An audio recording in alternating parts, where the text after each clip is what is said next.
Bonjour à tous, nous sommes mercredi 16 octobre. Je suis contente de vous retrouver pour cette nouvelle vidéo. J'ai sorti le pull parce qu'il fait 14 degrés dans la maison, c'est quand même très frais.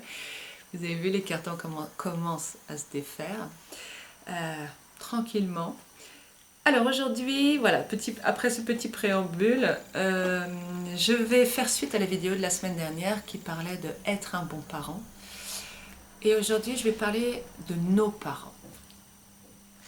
Alors évidemment, si vous n'avez pas vu la vidéo de la semaine dernière, je vous invite quand même à la voir avant de regarder celle-ci parce que c'est une suite, il y a plein de notions qui ont été évoquées et qui vous permettront de mieux comprendre celle-ci.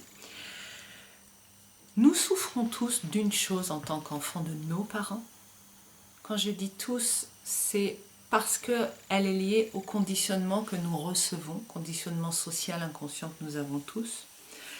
Et cette souffrance, cette blessure, c'est une blessure de culpabilité. Pourquoi ? Parce que nous sommes tous coupables de ne pas être assez bien pour être aimés de façon inconditionnelle. Tous nos parents ont voulu que nous soyons sages, bien habillés. Quand je dis bien habillés, c'est au sens suivre les codes, bien se tenir, bien se comporter, faire ce qu'il faut. Personne ne nous a dit « tu n'as rien à faire pour me rendre contente de toi. Tu n'as pas à être différent de ce que tu es pour que je t'aime tendrement. Fais ce que tu veux, peu m'importe, je t'aime. » Personne ne nous a dit ça. Pourquoi ? Parce que ce serait de l'amour inconditionnel. Et l'amour inconditionnel sur cette terre, il n'existe pas. Il existe avec quelques êtres éveillés qui nous montrent ce que c'est. Mais si nous étions capables d'être dans cet amour inconditionnel, nous serions ailleurs. Nous serions quelque chose là-haut. Quelque part en tout cas. Donc, nous n'avons pas reçu d'amour inconditionnel de nos parents. Nous avons reçu une énergie qu'ils ont appelée amour et qui marchandait. Il fallait pour être aimé changer, faire des choses, être différent. Donc nous avons tous acquis cette blessure fondamentale de « je ne suis pas assez bien pour recevoir de l'amour ». Le beau, le vrai, le magnifique amour dont me parlent mes parents et que parfois il y a un petit élan, il y a quelque chose qui m'en rapproche et je sens que c'est merveilleux. Eh ben non, je ne peux pas le recevoir. Pourquoi je ne peux pas le recevoir ? Parce que mes parents ne sont pas capables de me le donner. Ils ne sont pas capables de me le donner, mais en même temps, ils me disent que si je change, je vais recevoir de l'amour. Si je suis sage, je vais recevoir de l'amour. Comme ils ne me donnent pas d'amour inconditionnel, ils me donnent des récompenses, des moments de qualité, des câlins, des choses comme ça, où il y a un peu d'énergie, parfois beaucoup même d'énergie, mais pas de l'énergie inconditionnelle d'amour, quelque chose qui est dans une qualité, une lumière blanche étincelante. C'est un truc, une lumière orangée, agréable, voilà. Mais au fond de moi, je sens, il m'en faut plus, vous voyez. Je ne vais pas revenir sur l'histoire d'amour. On en reparlera si vous le voulez. Donc, je n'ai pas ça. Et ça, c'est ma première blessure. Je suis en manque. Le deuxième problème, c'est que mes parents m'ont expliqué que quand j'étais quelqu'un de bien, j'allais recevoir. Bien, c'est récompensé, mal, c'est puni. Ça, c'est la croyance fondamentale sur laquelle nous construisons nos enfants et nous nous sommes construits à l'intérieur. Donc, chaque fois que je ne reçois pas d'amour, c'est-à-dire que je ne suis pas récompensée, nous sommes dans un système binaire dans notre conditionnement sociétal. Si c'est pas blanc, c'est noir. Si c'est pas bien, c'est mal. Il n'y a pas de gris, il n'y a pas de juste milieu dans notre fonctionnement. On n'est pas dans l'équilibre. On passe d'un excès à l'autre. Donc, si c'est pas bien, ok, mon inconscient, il croit que c'est mal. Et si c'est mal, ça veut dire que je suis punie. Donc, je suis coupable de quelque chose. Donc, nous croyons tous que nous sommes coupables parce que nous n'avons pas été aimés inconditionnellement par nos parents. Si on est coupable, c'est qu'on n'est pas quelqu'un de bien. Donc à la base, vous voyez, on a tous cette blessure de « je ne suis pas à ma place, je n'ai pas de valeur, je ne vaux rien, je ne mérite pas d'être aimé ». On porte tous ça, plus ou moins, mais on le porte tous. Et le plus souvent inconsciemment. Donc ça, c'est ce que nous ont transmis déjà nos parents. Tous les parents nous transmettent ça. La deuxième chose qui nous pose problème en tant qu'enfant, c'est que nous avons des croyances sur être un bon parent, là, en tant qu'adulte, mais nous avons aussi, en tant qu'enfant, des croyances que nous transmettent nos parents et la société sur qu'est-ce que c'est un bon parent. On a parlé j'ai parlé la semaine dernière de qu'est-ce que c'est, donc être un bon parent. Un bon parent, c'est aimer ses enfants, leur donner ci, leur donner ça, mais surtout de l'amour. Ok, mais c'est pas possible. Sinon vous ne seriez pas là, vous ne pouvez pas donner d'amour à vos enfants.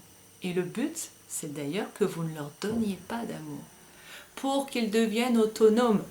Donc vos parents, eh bien vous avez en tête qu'un bon parent, qui si vous avez aimé comme des bons parents doivent faire, ils auraient dû vous donner ça, ça, ça, ça, ça. Et vous avez une liste.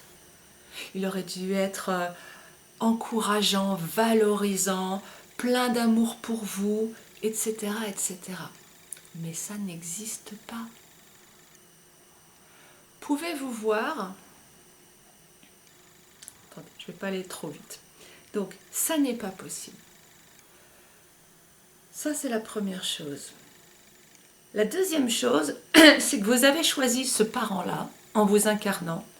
Et ça, parfois, pour des gens qui ont vécu beaucoup d'épreuves, c'est difficile à croire que ces parents-là étaient parfaits pour vous. Parce que le but, sur Terre, on vous dit, l'éducation, un parent doit aimer ses enfants. C'est normal, ça fonctionne comme ça. Un parent, paf, aime, paf, ses enfants. Donc il y a transmission d'énergie, c'est naturel. Sauf que dans la réalité, ce n'est pas le cas. C'est pas naturel du tout. Je suis désolée quand papa rentre du travail le soir, qui est la journée, il en a jusque-là, qu'il est crevé, qu'il s'est engueulé avec son patron, et bien le soir, il n'est pas plein d'amour pour son enfant. Parce qu'il n'est pas plein d'amour. Vous voyez ce que je veux dire? Parce qu'à l'intérieur de lui, c'est du négatif. Sa bouteille remplie d'énergie, et non pas d'amour inconditionnel, d'énergie que l'on appelle l'amour, mais qui est juste une énergie de basse qualité, et ben elle est vide ce jour-là. Comment il peut donner de l'amour à Fiston? Il ne peut pas. Mais Fiston, il voit un papa qui ne l'aime pas, qui le punit, qui le prive d'amour, puisqu'il ne lui donne pas cet amour. Mais ça n'a rien à voir avec Fiston. Quand vos parents ne vous ont pas aimé comme vous l'attendiez, ça n'avait rien à voir avec vous. Vous vous sentez tous, nous nous sentons tous coupables de ne pas avoir été aimés par nos parents, mais ça n'a rien à voir avec nous. Ça a à voir avec la taille de leur bouteille intérieure et leur capacité à aimer. C'est-à-dire à acquérir de l'énergie. Vous avez toute une liste d'attentes sur vos parents. Cette attente, c'est ça qui fait souffrir. C'est de se dire, eh ben, mes parents, ils m'ont pas aimé comme ils m'ont pas aimé. En général, c'est pas comme il faudrait, c'est juste, ils m'ont pas aimé. Et il y a une terrible souffrance. Mais en fait, c'est pas parce qu'ils vous ont pas aimé, c'est parce que vous attendiez qu'ils vous aiment. Et que s'ils vous ont pas aimé, ça veut dire que vous n'étiez pas quelqu'un de bien. Vous voyez là, cette histoire de bien récompensé, mal puni, inconsciemment, il y a toujours... Si j'ai pas d'amour des autres, donc de mes parents avant tout le monde, cette notion de je ne suis rien, je ne vaux rien, je ne mérite pas de vivre. Et c'est là qu'est la souffrance, parce que c'est totalement antinaturel cette croyance. Dans la réalité, est-ce que je peux te donner du chocolat si j'ai pas de chocolat? Non. Est-ce que tu vas te dire que tu ne vaux rien? Non, je passais au tutoiement, bon, juste pour que vous compreniez, peut-être, je ne sais pas pourquoi. Est-ce que tu vas te dire que tu vaux rien si je te file pas de chocolat? Bah, tu vas juste te dire que j'ai pas de chocolat. Bon, mais si c'est de l'amour, tu vas te dire que tu ne vaux rien. Vous voyez? On est dans un conditionnement. Et ça ne vous choquerait pas de vous dire que c'est de votre faute si je vous aime pas. Mais est-ce que vous allez vous dire c'est de votre faute si j'ai pas de chocolat? Non, vous allez dire elle n'a pas de chocolat. Et ben donc elle n'a pas d'amour. Ça n'a rien à voir avec vous. Vos parents ne sont donc pas là, n'étaient pas là pour vous aimer. Et ben vous êtes content déjà de le comprendre parce que effectivement ça n'a pas été le cas. En tout cas, pas inconditionnellement, pas comme au fond de vous l'auriez souhaité. Vos parents vous ont fait vivre des épreuves. Ben oui, parce que c'est leur boulot de parents. De vous poser des problèmes, pas de vous rendre la vie facile. Faut arrêter de croire qu'on est sur Terre pour être gentil avec les uns et les autres. C'est pas pour être gentil qu'on est sur Terre. C'est pour être dans l'amour inconditionnel, apprendre à s'aimer. Et donc pour être autonome. Parce que si je suis dans l'amour inconditionnel, je deviens un être autonome. Si je veux prendre l'amour des autres, l'amour, c'est-à-dire l'énergie des autres, je ne suis plus dans l'autonomie, je suis dans la dépendance. Or, notre société nous apprend à être dépendants. Je fais une différence entre dépendance et interdépendance. Évidemment que nous sommes interdépendants. C'est pas moi qui tombe le mouton qui fait la laine de ce pull. Je suis interdépendante, mais je suis autonome. C'est-à-dire que pour l'énergie d'amour, je me gère. Je me branche à la source. Et c'est pour ça qu'on est là. Vos parents, donc, vous ont pas permis, pas donné l'énergie que vous attendiez, et surtout, ils vous ont donné, excusez-moi, des épreuves. Et pourquoi elles sont là, ces épreuves? Pourquoi j'ai des parents qui me cassent la figure? Pourquoi j'ai des parents qui m'insultent? Pourquoi j'ai des parents qui me disent t'es nul, t'y arriveras jamais? Pourquoi? Je ne dis pas que ce sont les miens, hein, c'est en général. Pourquoi? Parce que j'en suis là pour arriver à comprendre. La vie, elle met en place une situation qui m'amène à avancer. Comment je peux être autonome? De quoi avez-vous besoin pour être autonome dans votre vie? Quel que soit ce dont on parle. Pour être autonome, il faut déjà que je m'occupe de moi quand même. Il ne faut pas que je sois ailleurs, il faut que je sois chez moi en train de m'occuper de moi.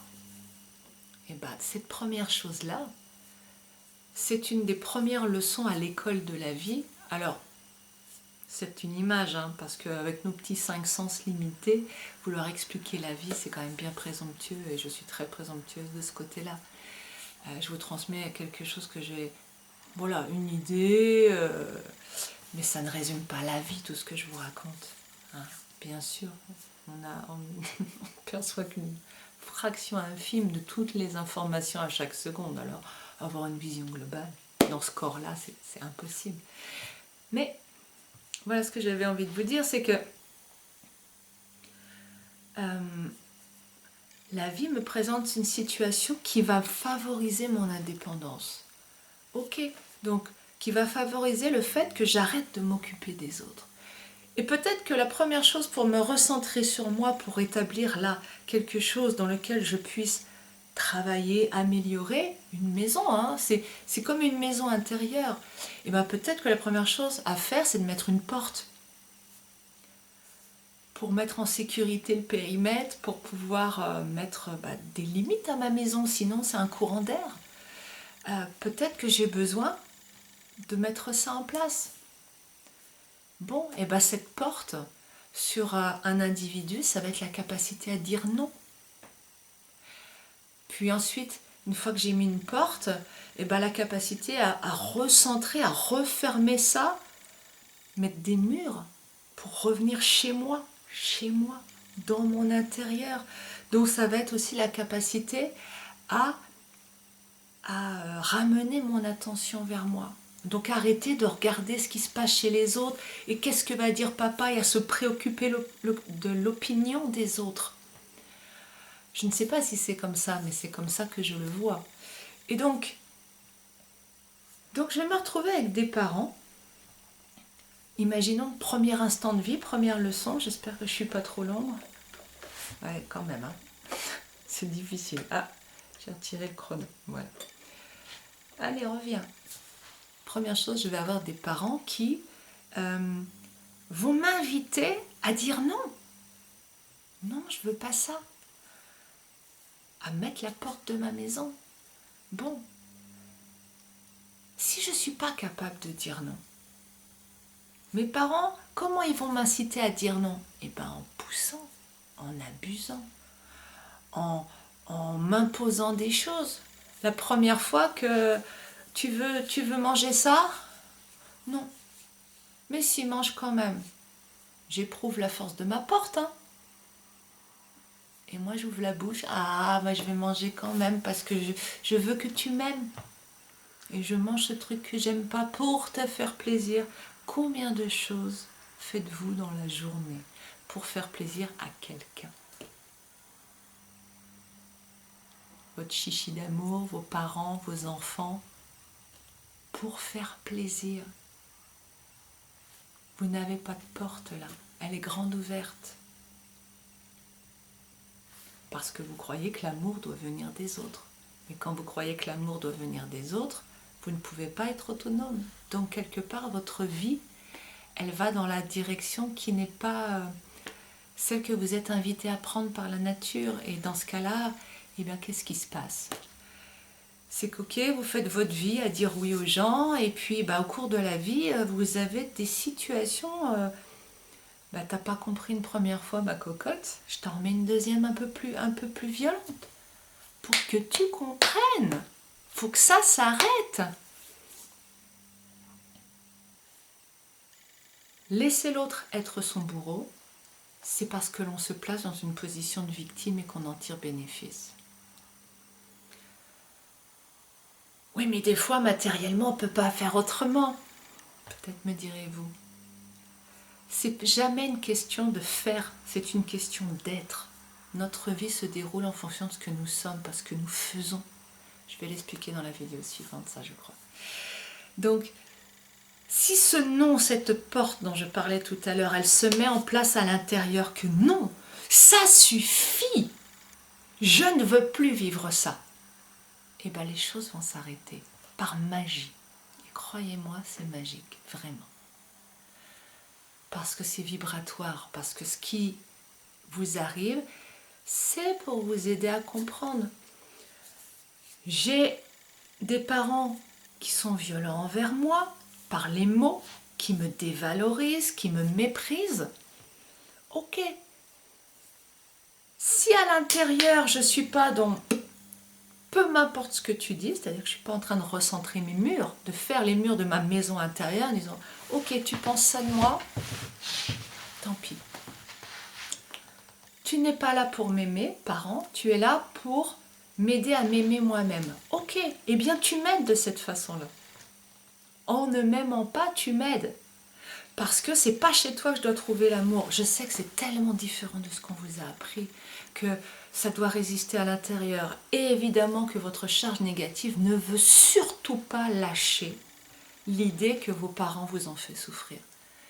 Parce que quel merveilleux réservoir de souffrance qui lui permet de grossir à cette charge.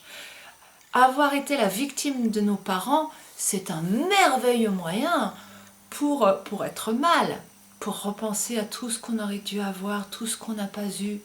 Vous voyez ce truc-là? Se projeter dans le passé, continuer de culpabiliser, mais tout ça c'est juste pour nourrir notre charge négative, ce que j'appelle notre gueux.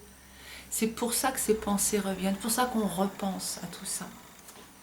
Ok, mais en fait nous sommes responsables de ça. Nous sommes responsables, nous avons pris des parents qui nous hurlaient dessus en disant t'es nul.